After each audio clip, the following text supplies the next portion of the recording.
stiamo sempre parlando di uomini violenti che attuano comportamenti violenti.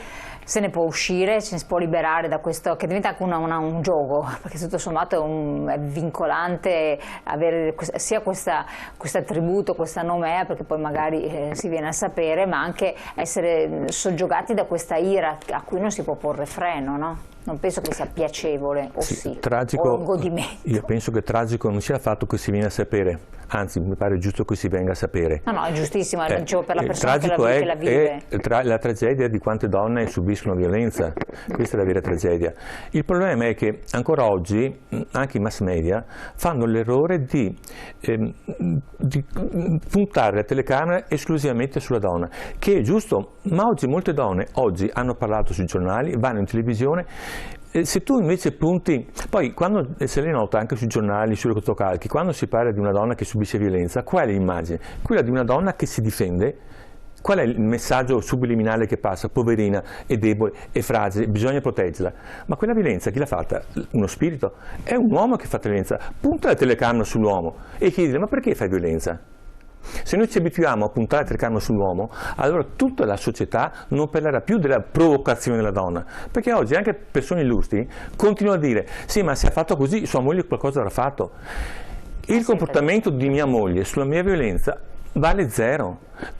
Se mia moglie questa sera torna a casa e la trovo a letto con un altro, che per un maschio essere cornuto o gay è una tragedia, ok?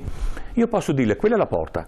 Posso andarmene io, possiamo andare in psicoterapia di coppia, possiamo parlarne con i figli, possiamo prenderci un periodo di riflessione, possiamo divorziare. L'unica cosa che non posso fare è usare violenza, perché per me la violenza non ha nessuna giustificazione e io sono responsabile delle mie azioni. Ma la società questo non l'accetta. Molto spesso, quasi sempre, parla: ma anche lei. No, anche lei cancello, lei non c'entra nulla con la mia violenza. Quando lei mi è capitato di chiedere: ma perché hai fatto quel gesto? Perché? Sì, la prima cosa, il primo giorno è sempre quella: lei mi provoca, lei mi stuzzica, lei non mi ama, non mi stima, perdo il controllo e parte la violenza. Poi parlandone nel percorso capiscono che il problema è che loro sentono di potersi permettere questa cosa che in realtà non si possono permettere, e allora devono imparare a governare la rabbia. Prima togliersi dalla testa la violenza maschile sulle donne, infatti due componenti: una culturale, direi al 90%, e una emotiva, imparare a governare la rabbia. Quando tu ti sei tolto dalla testa, inizialmente soprattutto, tutte le fake news rispetto alla donna, una fake news banale, per far capire il concetto: noi maschi siamo convinti: donna al volante, pericolo costante. Vero o falso? Falso. La maggior parte degli incidenti li facciamo noi maschi, ma nella nostra testa il pericolo, il traffico è la donna. E così per tante altre robe. Quando noi ci togliamo dalla testa tutte le fake news, e lei che mi provoca, eccetera, eccetera, cominciamo a capire che il problema è solo nostro. Le faccio una domanda: se arriva qui, se lei vuole capire cosa fa Ronaldo, campione di calcio, quando fa gol, e come fa a giocare così bene, lo chiede a lui o a sua moglie? Lo chiederà a lui. Certo. Allora perché oggi tutta la società, i mass media, gli esperti, le televisioni, tutti si concentrano sulla donna? Ma vai anche a sentire l'uomo perché fa violenza. E quando l'uomo sentirà che tutta la società nel suo insieme lo condanna, fino a pochi anni fa non si poteva fumare nei teatri, nei cinema, giusto? Tutti fumavamo. A un certo punto, se lei oggi accende una sigaretta al cinema, tutti quanti gli dicono: chiudi, non si può. Il giorno in cui tutta la società mi condannerà perché io faccio violenza a mia moglie, lentamente non la farà più, capisce? Quindi è una questione di cui questa rabbia, che se poi si scatena, si manifesta in questi gesti estremi, si può governare. Assolutamente sì. Ma la violenza psicologica continua, costante, lo stillicidio, il controllo, nel senso di non concedere soldi, non volere che la moglie magari cresca professionalmente, faccia carriera e che esca con le amiche anziché questo, insomma, il richiedere che stia sempre più sotto ambiti di limitatezza di vita, e quindi sono cose anche, senza arrivare mai magari all'estremo di atti di violenza, sono anche queste forme di soggiogamento, di violenza, perché delle persone che hanno magari, appunto come dice lei, non un'autostima forte, si convincono di non essere in grado di fare cose, di essere meno capaci di altre, e quindi a questo punto subiscono e soggiacciono a qualsiasi cosa. Sì, come si fa a consapevolizzarsi di questo? Ma quando io parlo di violenza, forse avrei dovuto specificarlo subito. Io parlo di violenza fisica, psicologica, economica, sessuale, ma le dirò di più. Per le donne è molto più brutta la violenza psicologica che quella fisica. Quindi quando parlo di violenza, per me è dentro proprio questo, anzi vorrei dire soprattutto questo. Una donna una volta mi ha fatto vedere qui un buco nell'avambraccio e mi ha detto: questo me l'ha fatto il mio principe azzurro, mio marito, ma questo è niente rispetto al buco che mi ha fatto nell'anima. Non vali niente, non sei nessuno, sei peggio di tua madre, non sai far nulla. Per me potresti andare a fare il brutto mestiere che facevano le donne. Non vali niente, non sei nessuno. La svalorizzazione di una donna e poi l'intimidazione, la mancanza di rispetto, l'ironia, il sarcasmo fanno molto più male. La violenza psicologica, lei può intervistare 10 donne, vedrà che le diranno che questa roba qua, la violenza psicologica a una donna fa molto più male di uno schiaffo, nel modo più assoluto. Certo, ecco, allora torniamo rispetto alla violenza psicologica. Interrogati questi autori di queste violenze psicologiche, di questi atteggiamenti, ne hanno consapevolezza? Perché anche a me viene il dubbio che non sempre ci sia la consapevolezza, ma diventa un modus operandi, un modo di comportarsi, un atteggiamento automatico, meccanico. Magari con la collega di lavoro, anziché con un'altra persona, si comportano benissimo in modo ineccepibile, poi quando entrano tra le pareti domestiche, come diceva, c'è il cambiamento. Hanno questa consapevolezza del cambiamento e perché lo fanno? Non con la collega, ma magari con la persona con cui dovrebbero avere il miglior atteggiamento del mondo. All'inizio no, lentamente si scandalizzano loro stessi dicendo: non sapevo che era violenza. È proprio come dice lei, è talmente insita non nella natura, ma nella cultura di noi maschi. A casa mia faccio quello che voglio, poi se tra moglie e marito queste robe si fanno. No, tra moglie e marito non si può essere violenza. Come c'è quello slogan bellissimo di oggi: non è normale che sia normale che uso violenza verso mia moglie, non ci sta. Mio padre ha fatto lo stesso, la società in qualche modo chiude un occhio. Non funziona così. All'inizio non lo capiscono, poi lentamente sono basiti nel constatare quanto è grave quello che hanno fatto, proprio a livello di violenza psicologica, di cui non si rendono conto, gli pareva normale.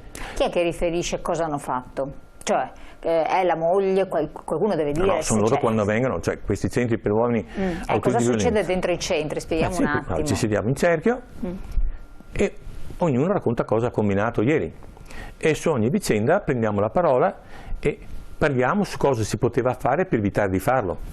E quindi c'è un percorso psicoeducativo nel quale a tema si parla di genitorialità, di emozioni. Emozioni è importantissimo, perché per noi maschi è difficile esprimere le emozioni, a differenza di voi donne. Per noi maschi l'unica emozione che ci permettiamo è la rabbia, e nascondiamo dentro la rabbia quelle altre emozioni che, se esprimessimo, probabilmente non ci porterebbero al femminicidio. O mio o di nessuno. Perché? O mio di nessuno è uguale a fragilità, ho paura. Il problema è che un uomo fa fatica a riconoscere i propri limiti, le proprie paure, le proprie angosce, il senso di non farcelo, perché queste cose sono emozioni che voi esprimete. Ma perché, scusi, una donna che viene lasciata non ammazza il marito? Una su 1 milione? Ma perché i femminicidi sono fatti tutti perché le donne lasciano il marito? È un problema di fragilità maschile, perché c'è un errato principio per cui controllo, possesso e gelosia fanno parte del mio essere maschio. No, è violenza. Quindi bisogna destrutturare questa roba, e quando si aiuta il maschio a ripercorrere tutto ciò che ha fatto, anche lui ci resta molto molto male, si vergogna. Assolutamente sì, però ci sono per situazioni che mi hanno raccontato in cui la donna dice: vatti a far curare, perché questo va da qualcuno che ti dia una mano, e questo diventa ancora più un fattore scatenante. Questa è una bellissima domanda, perché purtroppo mi aiuta a disinnescare un grandissimo pregiudizio. Cosa gli ho detto prima? Se lei ha un problema ginecologico, va dal ginecologo, non va dall'oculista. Se ha un problema al menisco, va dall'ortopedico, ok? Anche in questo campo dell'aiuto alle persone che hanno un problema, bisogna essere competenti in modo specifico. Quindi, io per fare questo lavoro per anni ho studiato la violenza maschile sulle donne. Non solo, ho fatto un percorso io, con dei supervisori, per cui ho tolto dalla mia testa e dal mio cuore la violenza che ho fatto nella mia vita, la violenza che ho subito e la violenza a cui ho assistito. Ho fatto un percorso con me stesso.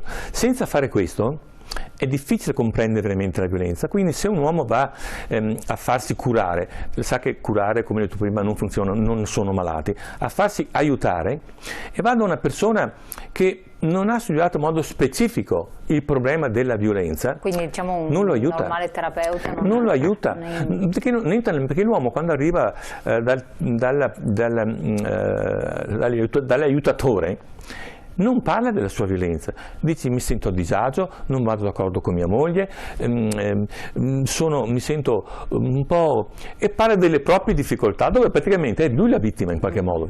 E se chi sta dall'altra parte non percepisce segnali, occhio, controllo elettronico della velocità, se non percepisce segnali di questo, se non gli fa la domanda specifica, ma tu picchi, tratti male, offendi, stupri tua moglie, se non gli fa domande precise, se non si sintonizza sul pianeta violenza, non lo rileverà mai.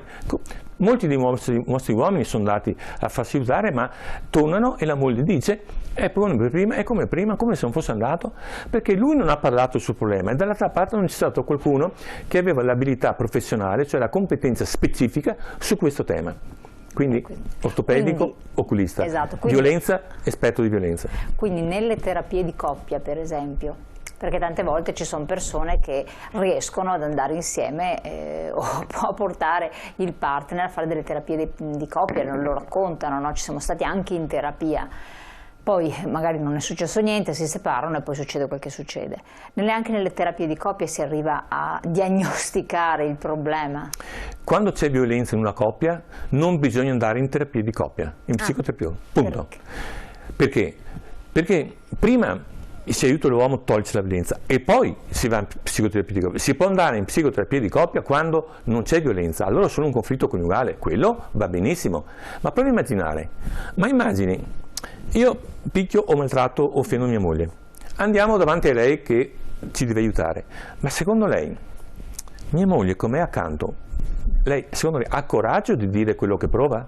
Poi a casa le prende di nuovo o la offendo di nuovo? C'è una dinamica per cui prima bisogna aiutare l'uomo a togliersi la violenza e poi può fare una psicoterapia di coppia per qualsiasi problema, va benissimo, ma se c'è violenza prima bisogna occuparsi della violenza, altrimenti nessuna psicoterapia di coppia funziona laddove c'è violenza. Assolutamente. Allora, c'è l'altra questione, abbiamo visto quindi come viene trattato, quanto dura questa terapia, chiamiamola terapia, questo percorso che viene fatto? Sì, non è una terapia, è un percorso, non c'è nulla di terapeutico, non facciamo terapia, facciamo un percorso, gli aiutiamo ad aiutarsi, non diamo consigli, non diciamo cosa devi fare, trovi in te stesso le risorse che tu hai, come tutti noi, per aiutarti a non usare violenza. Percorsi, per quanto riguarda il percorso che faccio io, sono 2 anni, che facciamo noi, sono 2 anni. Consideri che questi percorsi nel mondo ci sono dal 1977, sono partiti. So che negli Stati Uniti, Boston, Stati Uniti, Nord Europa, Nord Italia. In Italia il primo centro è nato a Firenze, nel 2009, poi arriviamo tutti gli altri e noi ci siamo formati lì. Quindi, però alla fine della fiera, quindi io parlo di quello che facciamo noi, non so, ci sono varie tipologie, no? Cioè, come quando di pensiero. Sì, va da qualsiasi esperto, noi per esempio come dire, abbiamo alcuni paletti, chiediamo all'uomo di permetterci di contattare la moglie, poi non lo faccio io, lo fa una collega, ma si chiama contatto partner, perché si avvisa la moglie, guarda che è venuto da noi per farsi aiutare e togliere la violenza dalla coppia tuo marito. Okay? Dopodiché la moglie può anche mettere giù il telefono, può non avere voglia di parlare, ma facciamo questo contatto, poi lei se vuole continuare bene. Quindi siamo diversi, non siamo tutti uguali, come ogni professionista lavora diversamente da un altro. Chiaro, torniamo su questi temi, pubblicità, tra poco.